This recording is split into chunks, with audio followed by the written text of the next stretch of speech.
Bonsoir mesdames et messieurs, merci de nous retrouver dans le cadre de 19h45 sur votre chaîne de télévision. Nous ouvrons ce journal par cette visite de travail du ministre de l'administration territoriale pour la Tangandi depuis hier, en visite de travail dans la région du Nord-Ouest Cameroun. Et ce jour, ce mardi 19 janvier 2020, le ministre de l'administration territoriale pour la Tangandi s'est rendu au checkpoint de Matezang pour adresser le message de compassion adressé aux populations de cette localité, le message de compassion du président de la République Paul Biya, mais surtout renforcer le dispositif sécuritaire dans cette partie ouest du pays et la sortie de la région du Nord-Ouest, mais aussi évaluer le dispositif sécuritaire mis sur pied par l'armée camerounaise après une crise sociopolitique depuis près de 5 ans dans cette unité administrative. Les précisions de Frédéric Montomé et Rostand Difo dans ce reportage.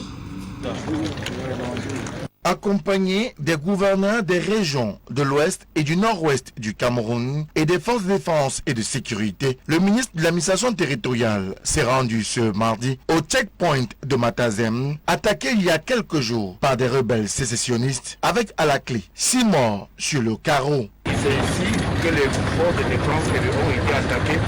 J'ai vu que le gouverneur avait visité il y a eu 6 morts sur le lieu de camp. Donc si on est arrivé ici, c'est d'abord pour les condoléances du chef de l'État et constater ce qui s'est passé. Donc. Durant le tour du propriétaire, Paul Tangandi reçoit alors les précisions de la dite attaque des responsables des forces de défense et de sécurité.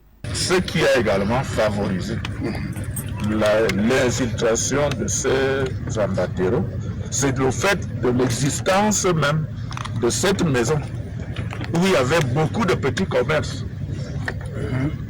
Donc les petits commerçants qui étaient à l'intérieur avec nos éléments avaient pris l'habitude de vivre ensemble un peu, on peut dire. Donc ça devenait difficile de distinguer qui vient de ce côté de cette maison, on peut dire vers le poste. De même manière que nous sommes également aussi en train de bousculer les vendeurs de carottes qui sont de l'autre côté là-bas, parce que c'est un peu le même système et le même mode d'action, si jamais ça arriverait encore.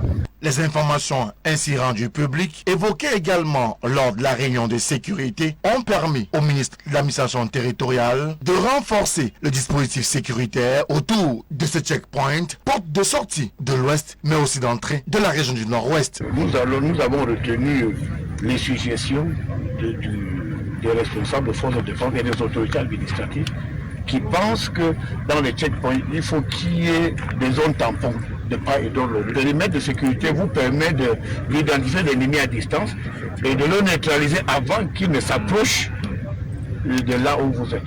En présence des hauts responsables administratifs, des forces de défense et de sécurité et des populations, Paul Tangandi invite de nouveau les rebelles à déposer les armes. J'ai visité le centre DDR de Bamedam, j'ai visité celui de Boya. Il y a des ateliers de couture, de maçonnerie, de menuiserie. Donc ça veut dire que les ex-combattants ont la possibilité d'apprendre un métier. Et c'est ce qui est fondamental. Donc non seulement le chef d'État leur a pardonné, mais ils ont la possibilité de faire une bonne reconversion et de devenir des citoyens responsables. En quittant le checkpoint de Matazen, Paul Tangandi a rassuré les populations quant aux mesures et stratégies mises en œuvre pour stopper les hostilités sur le terrain dans le cadre de la crise anglophone et définitivement trouver une solution pour un retour à la normale dans ces zones en crise du pays. Et en ce début d'année 2021, les éléments de la douane camerounaise secteur de la région de l'extrême nord Cameroun vont poursuivre le combat contre la contrebande et la contrefaçon dans cette partie septentrionale, un combat qui rentre dans le programme HALT au commerce illicite. Une fermeture aussi des frontières a été enregistrée, recensée par la douane camerounaise, la région de l'extrême nord, la partie septentrionale. Fermeture des frontières due à la pandémie coronavirus pour limiter les cas d'infection à travers le pays, mais aussi les incursions de la secte islamique Boko Haram. Fermeture qui a eu un impact sur les recettes douanières. Les précisions de Jean Jamayena dans ce reportage. Bien que faisant face aux difficultés liées à la fermeture des frontières pour cause de la pandémie à coronavirus et l'insécurité galopante qui sévit dans la région de l'extrême nord ou sur les 7 départements, que compte la région la plus septentrionale du Cameroun. 3 sont fortement paralysés par les djihadistes de la secte islamiste Boko Haram. Le Mayo Sava, le Mayo Tsanaga et le Logon Nechari sont des zones extrêmement insécures, en proie au quotidien aux phénomènes d'enlèvement et des demandes de rançon et des attaques terroristes. De nombreux décès enregistrés, des dégâts énormes et le bétail emporté. Et malgré ces écueils, les éléments de la douane camerounaise ont fait preuve de bravoure et de tact, d'où les résultats satisfaisants et les encouragements de la haute hiérarchie. Malgré les difficultés que nous rencontrons sur le terrain, l'année dernière notamment les mesures de fermeture de frontières pour cause de Covid-19, malgré l'insécurité également, nous avons pu réaliser ces chiffres grâce à l'accent que nous avons mis sur la lutte contre la contrebande et sur des stratégies de marketing opérationnel qui nous ont amenés à travailler en partenariat avec nos usagers dans le but de les encourager à prendre le chemin du bureau et non de la brousse.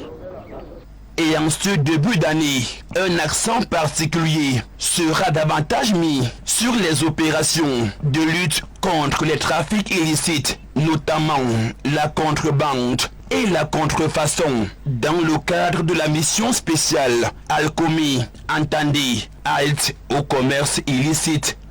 Déjà, notre leitmotiv ne change pas comme stratégie de mobilisation de recettes. C'est que les unités de surveillance en osmose avec la mission spéciale Alcomi, les unités vont continuer dans la mobilisation, dans la lutte contre les grands trafics et la conduite utile des marchandises en douane. Et dans le même temps, les unités en charge de collecte vont procéder bien évidemment à leur mission statutaire, à savoir liquider les droits et taxes. Nous voulons rappeler que les collaborateurs que vous voyez derrière nous sont conscients de leur mission. Ils savent précisément où travailler pour la mobilisation optimale des recettes.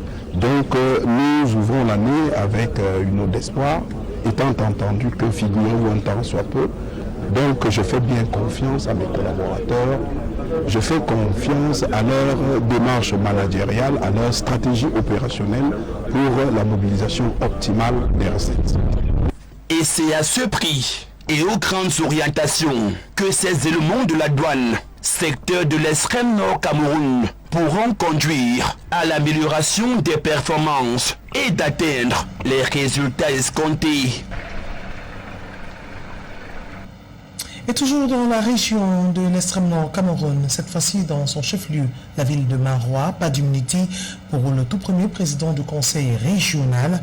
Le président de la cour d'appel de l'extrême nord l'a réitéré, M. Daniel Kalbassou. C'est au cours de la prestation de serment du tout premier président du conseil régional de la région de l'extrême nord, présent des autorités administratives, à l'instar du gouverneur de la région de l'extrême nord. Les précisions de cette prestation de serment par nos reporters Jean Mayena et Casimir Bantir.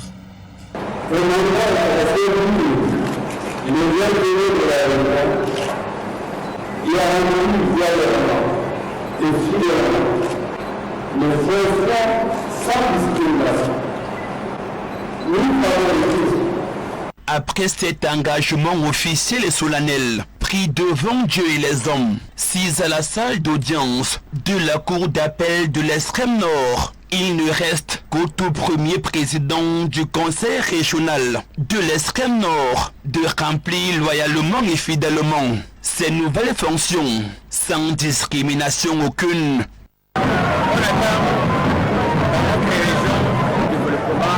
La réaffectation de la ville, les routes, l'eau, tout ça on attend de faire évoluer la région de l'extrême nord. Vous savez que la région de l'extrême nord est encore un peu difficile. La pauvreté, les attaques, l'insécurité et tout ça, nous allons atteler. Pour nous, prioritairement dans le maillot Tchanaga, nous allons d'abord voir de près comment faire pour faire d'abord arrêter les exactions de Boko Haram qui minent nos populations. en présence des autorités administratives, au premier rang desquelles le gouverneur de la région de l'extrême nord, des personnalités de tous bords, des chefs traditionnels, ainsi que le bureau exécutif du conseil régional, y compris quelques conseillers régionaux, le président de la dite cour, a rappelé au sieur Kalbassou Daniel qu'il n'a pas d'immunité, dont n'a pas droit à l'erreur dans l'exercice de ses fonctions. Avec son CV, vous voyez que c'est quelqu'un qui a beaucoup de travail, c'est-à-dire dans les sphères économiques et bancaires. Donc, Marois a la chance d'avoir une personnalité comme ça. Je lui ai dit que lui n'a pas d'immunité. Nous-mêmes, il n'y a pas d'immunité pour les magistrats, il n'y a pas pour les gouverneurs, il n'y a pas d'immunité pour le président.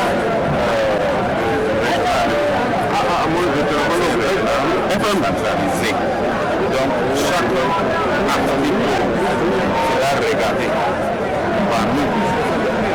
Conscient de la dimension de la responsabilité qu'il attend désormais, le président du conseil régional de l'extrême nord démontre le soutien de tous et de chacun. C'est que le président de la Cour d'appel c'est que le procureur général a expliqué. Il y a une importance de la dimension de la responsabilité qu'on doit prendre. Et pour réaliser ce travail, pour réussir, nous avons besoin de tout le monde. En commençant d'abord à l'élément de bureau de la région, à la population, à tout le monde, parce que le développement et l'affaire de chacun. Cette fois-ci, notre développement est entre nos mains. Nous devons pousser pour les filles. On n'a pas le droit. Ainsi, toute la population de l'extrême nord Cameroun, qui a tant souffert avec l'insécurité et la pauvreté ambiante, a hâte de voir les gestes des conseillers régionaux pour l'essor de cette partie du pays.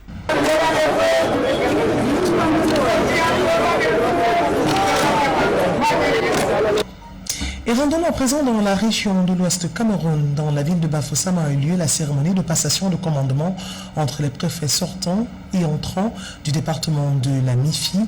Une cérémonie de passation de commandant présidée par le gouverneur de la région de l'Ouest Cameroun, Awa Fonkam Augustine. Le compte rendu de ces passations de commandement par nos reporters Zobala Podeniembo et Ebekwamo.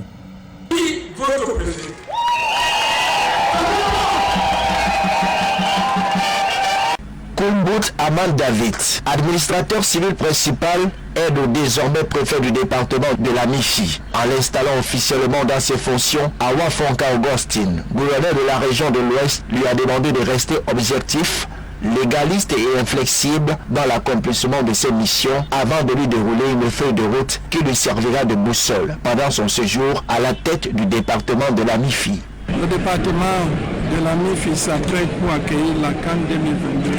Il doit travailler dans ce sens pour préparer tous les projets et s'assurer que les projets qui sont en cours puissent achever avant jeudi. Et également, il doit resserrer les rangs entre les fils et les filles de ce département pour permettre à ce que le développement puisse avoir lieu. Il y a l'insécurité qui est grandissante. Il doit travailler dans ce sens, bien sûr avec la collaboration des forces de maintien de l'ordre, les chefs traditionnels et les populations pour mettre un fin à cette situation.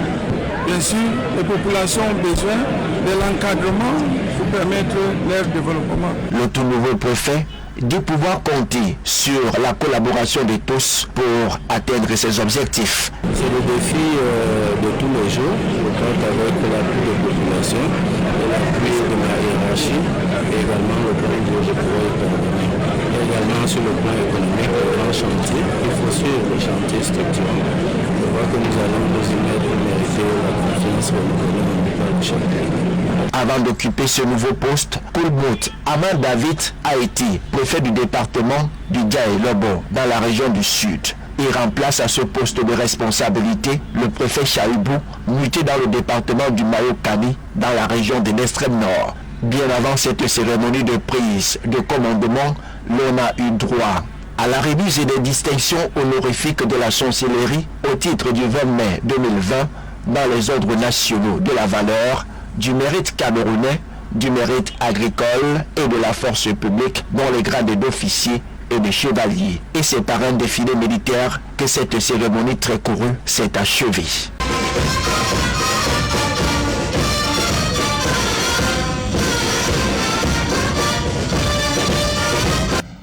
Et nous restons dans la ville de Bafoussam, cette fois-ci dans le département du Konki, où on a assisté à la passation de commandement et l'installation du nouveau préfet du département du Konki. Il s'agit de Jean-Daniel Djouvinawa, qui est le nouvel administrateur civil principal de ce département de cette unité administrative, autant pour moi.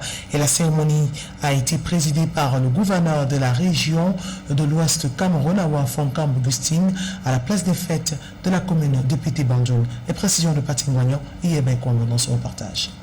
Une cérémonie très courue par le gratin politique, administratif, parlementaire, magistrats municipaux, chefs traditionnels et population du département du Konki, tous venus accueillir leur nouveau préfet et dire au revoir à son prédécesseur. En 2014, après avoir obtenu une maîtrise en droit privé en 1999, il est admis à la prestigieuse École nationale d'administration et de magistrature ENAM. Il est préfet du département de Mayo-Sanaga jusqu'à sa mutation le 18 décembre dernier par le décret précité comme préfet du département de Konki. En reconnaissant de ses bons et loyaux services, le maire de la commune de Pété-Banjoul a fait le Oum Donatien, citoyen d'honneur du dit département. Le préfet sortant, M. Oum Donatien, est le préfet qui a sûrement nous le plus court séjour dans le département du Konki, mais un séjour très enrichissant. Il est arrivé dans le département à un moment très difficile. Avec le préfet Oum Donatien, nous avons pu traverser ce cap très difficile. Il a su nous conduire avec beaucoup de tact, beaucoup de tolérance et surtout beaucoup de collaboration. Il nous a encadrés comme un père, mieux encore un très grand conseiller. Donc c'est avec beaucoup de peine dans le cœur aujourd'hui que nous lui disons merci pour tous ces services rendus dans le département et à la nation. Numéro 1 de la région de l'Ouest a demandé au nouveau préfet du département de Konki de poursuivre sans relâche les œuvres engagées par son prédécesseur. De la République, et conformément aux dispositions du décret dont lecture vient de vous être donnée, voici votre préfet. Messieurs Djobona Jean-Daniel, prenez le commandement.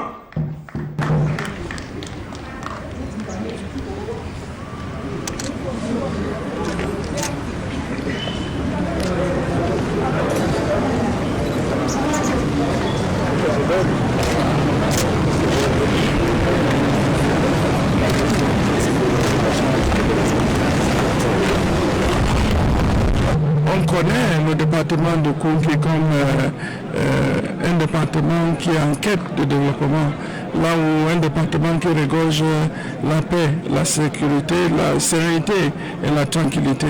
Donc je compte sur le nouveau préfet de travailler dans ce sens pour assurer la continuité, dans ce sens pour la paix, tranquillité et la sérénité. Bien sûr, il y a de ces bobos en ce qui concerne l'insécurité et les accidents de circulation. Il doit aussi travailler dans ce sens et bien sûr accompagner les travaux qui sont en cours dans ces départements comme la route qui traverse Tonga-Bafoussam, qui est très important et capital pour le développement de toute la région de l'Ouest. Jean-Daniel Djobaina, administrateur civil principal, âgé de 51 ans, est marié et père de plusieurs enfants. Précédemment préfet du département du Mayo-Sanaga, dans la région de l'extrême nord, il remplace à ce poste Donatien Oum, qui désormais tiendra les rênes du département du Noun dans la région de l'Ouest. Et dans la ville de Douala, région du littoral, la 30e promotion de l'école des infirmiers d'État et des aides-soignants a reçu leur attestation de fin de formation ce jour à Douala. Ils sont au total 300 nouveaux diplômés qui sont exhortés à faire voilà ce que de droit. Reparti Moignan et Patrice Foucault pour le compte rendu. 300 jeunes pour cette 30e promotion des infirmiers diplômés d'État à recevoir le parchemin de fin de formation ce jour à Douala. S'il vous plaît, j'ai l'impression que je ne vois pas. Cette cérémonie de remise d'attestation de fin de formation était présidée par le délégué régional de la santé publique du littoral, aux côtés du directeur de l'école, Désiré Tipané. Vous l'avez suivi déjà avec monsieur le délégué, l'humilité. Il faut être humble. Il faut être humble et se mettre au travail. Vous savez, avec la santé, on ne triche pas. Si on a réussi même à tricher pour avoir le diplôme sur le terrain, dès le premier acte, on saura. Parce que vous serez face. La médecine, ce n'est pas seulement à Douala et à Yaoundé. C'est généralement dans les bas-fonds, dans les villages où vous serez seul à régner et gouverner. Ça veut dire que vous n'aurez de recours à personne en dehors de vous. Et déjà, premier acte, deuxième acte, si vous avez été mal formé, toute la population pourra vous rejeter. Les heureux récipiendaires sont d'ores déjà prêts à embrasser leur nouvelle vie. Le sentiment que je ressens aujourd'hui, c'est un sentiment de joie, un sentiment de bonheur et un sentiment de réussite. La façon dont je compte servir mon pays avec le diplôme que j'ai reçu, c'est en essayant d'aider toute personne ressentant le besoin d'être aidée dans le domaine de la santé. Déjà, c'est un effectif conséquent. La formation est pour beaucoup de personnes et le terrain, la demande est réduite. Donc, on espère être les meilleurs dans le but de pouvoir être intégrés. Être infirmier au Cameroun et exercer pleinement sa profession n'est pas toujours chose aisée. Plusieurs de ces jeunes diplômés se retrouveront bientôt sans emploi et pour les plus chanceux, ils devront se livrer à l'auto-emploi. Et des infirmiers diplômés d'État mal payés, sans emploi ou pas du tout payés, c'est du moins ce que pensent plusieurs Camerounais qui parlent d'une situation qui s'est érigée désormais en règle à travers le pays. Les Camerounais rencontrés ce jour dans les artères de la capitale économique par le reporter Patrice Moignan et Patrice Foucault. Dans la conscience collective, le métier d'infirmier n'est pas toujours valorisé au Cameroun. C'est un métier lourd, très lourd. À la seule différence que les institutions en place ne favorisent pas l'épanouissement et la bonne prestation de ces corps dans les hôpitaux. Et il y a aussi un souci qui est majeur, du fait que ces enfants passent 3 années d'études et qu'à la fin de la formation, ils doivent encore se diriger dans des hôpitaux privés, ils doivent encore se chercher alors que la pénurie est assez visible. On a vraiment besoin des infirmiers dans nos hôpitaux. Alors ça rend compte qu'on a très peu d'infirmiers. Le besoin y est, mais malheureusement, l'État ne favorise pas leur insertion afin qu'ils puissent servir le peuple, la population. Et nous sommes. Pas n'importe qui doit choisir ce métier. Il faut être d'abord quelqu'un de fort psychologiquement pour essayer de s'engager au métier d'infirmier. Malheureusement, au Cameroun, l'infirmier est toujours la personne qui est négligée, qui n'est pas prise suffisamment en compte. Vous allez voir les salaires, c'est pourquoi l'exode très suffisamment vécu chez nous. Vous verrez les élèves d'aujourd'hui, après le diplôme, chercher la route de l'extérieur. Partir vers la France, vers le Canada, c'est monnaie courante. Après leur formation, beaucoup peinent à trouver de l'emploi. Nous avons d'abord un problème. Il y a d'abord une administration conforme près de 600 jeunes. Là, je prends juste l'exemple des écoles publiques, 600 jeunes. Et qu'après 2 ans, ou bien chaque année, on veut juste 20 petits, 20 infirmiers, ou voire 40 maxi. Ça, je pense qu'avec ça, on va voir d'autres infirmiers œuvrer même pour la mauvaise cause. C'est ce qui n'est pas bon et ce qui ne présente pas l'image de l'infirmier. Parce que nous pensions qu'après avoir reçu au concours d'infirmiers diplômés d'État, nous devions directement être recadrer à la fonction publique. Mais il se trouve qu'après le diplôme, nous devons encore faire un concours que pourtant ils ne veulent que 40 places. Or, ils forment environ 3 000 personnes par an, 3 à 5 000 personnes par an. Donc tout ce qui nous reste à faire, c'est de faire le concours en espérant d'être pris parmi les 40. Plusieurs causes sont à mettre à l'actif du non-recrutement des infirmiers diplômés d'État, pourtant bien formés. Quand nous observons une étudiante qui termine 3 ans d'études, les parents ont fait des efforts pour terminer la formation, mais malheureusement, quand ils vont demander le stade pré-emploi dans un hôpital, ils n'ont même pas de transport pour venir à l'hôpital. Ceux qui ont pas mal recruté ont à peine 50 60 000 francs. Or, est-ce qu'avec ce minimum, on peut vivre? Moi, je pense que non, ce n'est pas possible. Le ministère de la Santé a pour rôle de former. C'est la fonction publique qui intègre. Donc je pense que cette question serait mieux placée au ministère de la fonction publique. Au niveau de la santé fait son travail de former chaque année.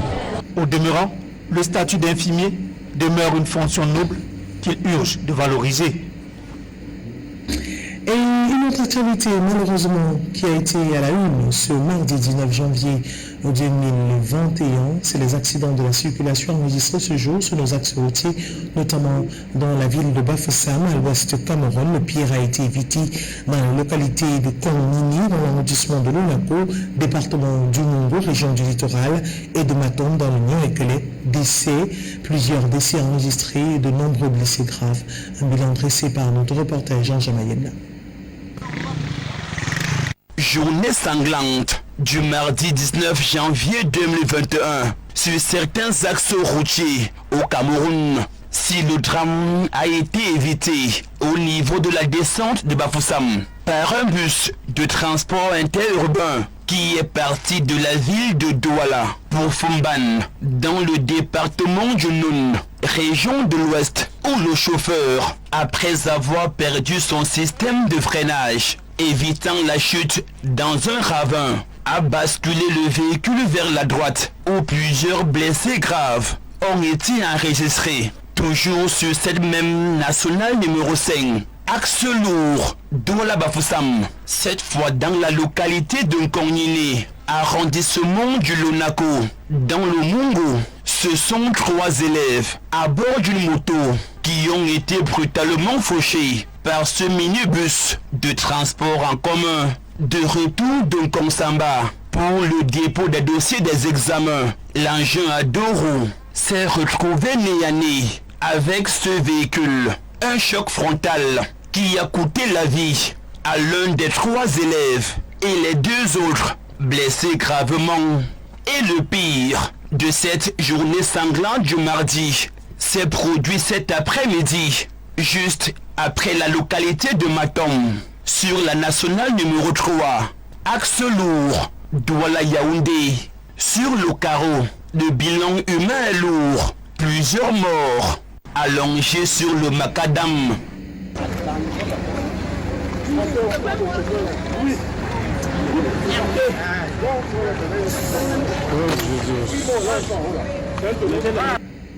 Des accidents de trop qui poussent et suscitent l'intérêt, mais le respect des limitations de vitesse sur nos axes routiers.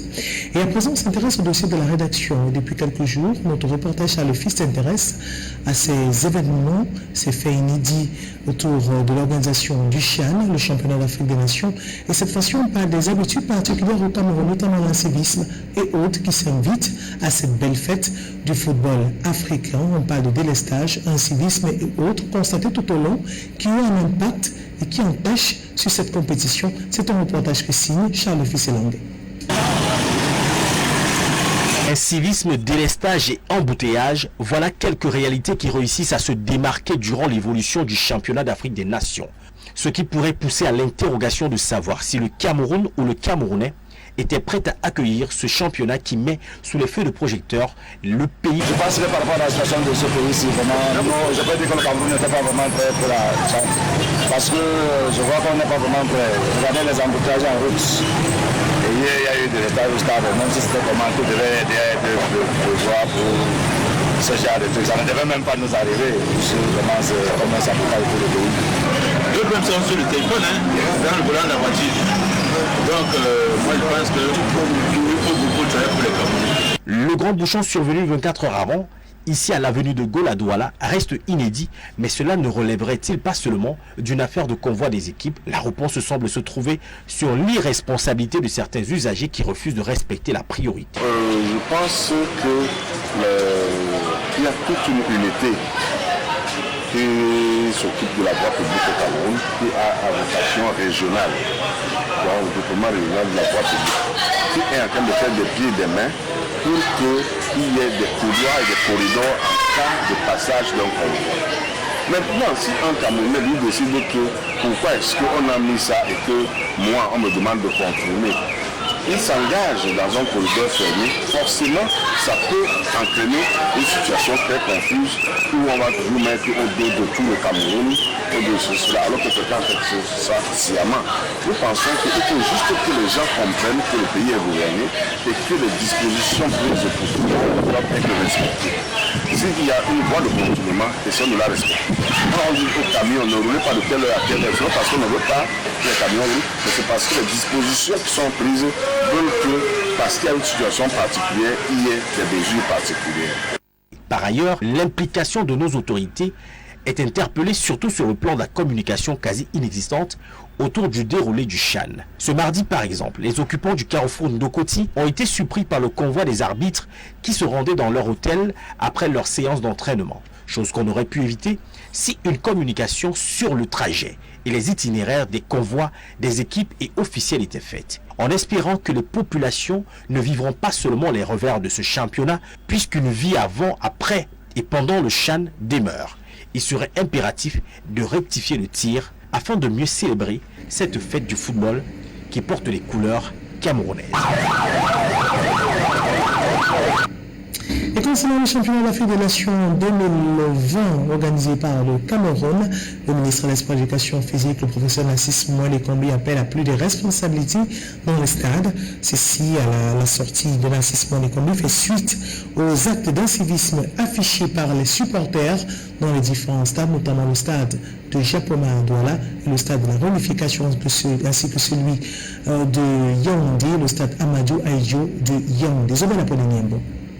Appelle le championnat d'Afrique des Nations commencé que les actes d'incivisme sévivent déjà dans les stades. Piétinement des chaises, pose des pieds sur les accoudoirs, dépôt d'ordures, à des emplacements inappropriés. Et pour mettre fin à ces actes notés dans un premier temps au complexe sportif de Japoma et qui pourrait se généraliser dans les autres sites de la compétition, le ministre des Sports et de l'Éducation physique a fait une sortie par voie de communiqué pour rappeler tout le monde à l'ordre. Narcisse Moelle-Kombi a rappelé à l'ensemble des spectateurs la nécessité de sauvegarder la qualité, l'intégrité et même la propreté de ces infrastructures sportives qui constituent de belles et prestigieuses réalisations du chef de l'État Paul Biya en faveur de la jeunesse camerounaise. Il a par la même occasion appelé les volontaires et les stadiers à plus de vigilance en matière de surveillance et de maintien de discipline dans les stades. Narcisse Moelle-Kombi a davantage attiré l'attention de tous en ce qui concerne le respect des mesures barrières imposées par la pandémie de Covid-19, notamment le port obligatoire du masque et le respect de la distanciation dans les différents stades de la compétition. Et à notre suite, ce bon Apollonien, nous sommes descendus dans la rue, les reporters de LTM Télévision, pour savoir ce que pensent les Camerounais face à de telles attitudes dans des stades nouvellement construits. Voici la réaction de quelques-uns d'entre eux.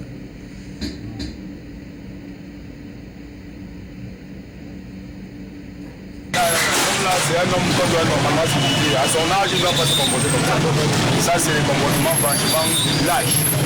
Celui-là, il mérite même une bonne piscine nationale.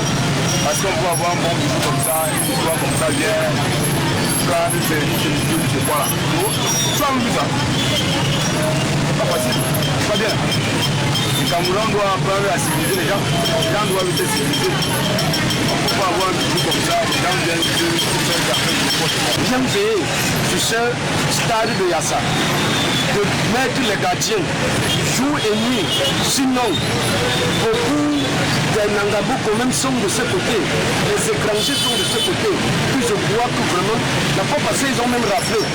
Mais c'était vraiment normal. Sans rappeler, ils devaient déjà commencer à voir beaucoup de choses qui devaient se passer là-bas. Que le le gouvernement camerounais pour mettre les producteurs pour nous garder ce bijou qui est à Yassa. Je pense que ce monsieur est sale. Parce que tu ne peux pas voir ce que quelqu'un a travaillé, a pris de la peine, travaillé. Mais tu suis tu tiens, tu prends les pieds, tu poses sur la chaise, tu attends à toi. Ça veut dire que même chez lui, il est sale. Donc ça veut dire qu'il est sale de nature, il dort avec les cochons. Voilà, ça il n'a même pas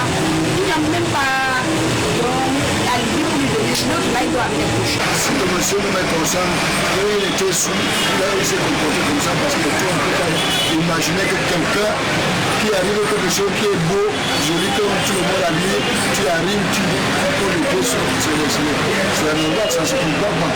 Mais si le concerne et qu'il voit que ça arrive, prochainement il va venir se comporter. Pour l'instant, je pense que il va réfléchir, il va plus faire ça. Il commence à pisser devant les gens. Un enfant, un vieux. C'est-à-dire, il n'y a même plus d'âge. Il attend que les bouteilles. C'est un service soleil. Si vous êtes un comporteur même, ça ne vient de la base. On ne peut pas avoir quelqu'un qui se lève, les autres sont imposés et puis eux même sont sur le téléphone, dans le volant de la voiture. Donc, moi je pense qu'il faut beaucoup de travail pour le Cameroun.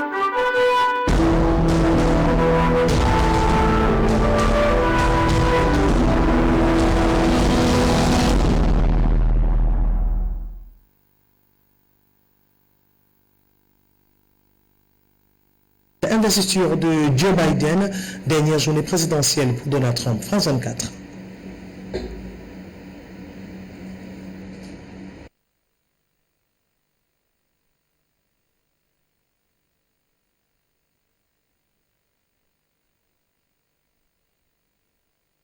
Devant la Maison-Blanche à Washington, répétition générale pour l'investiture du président élu Joe Biden.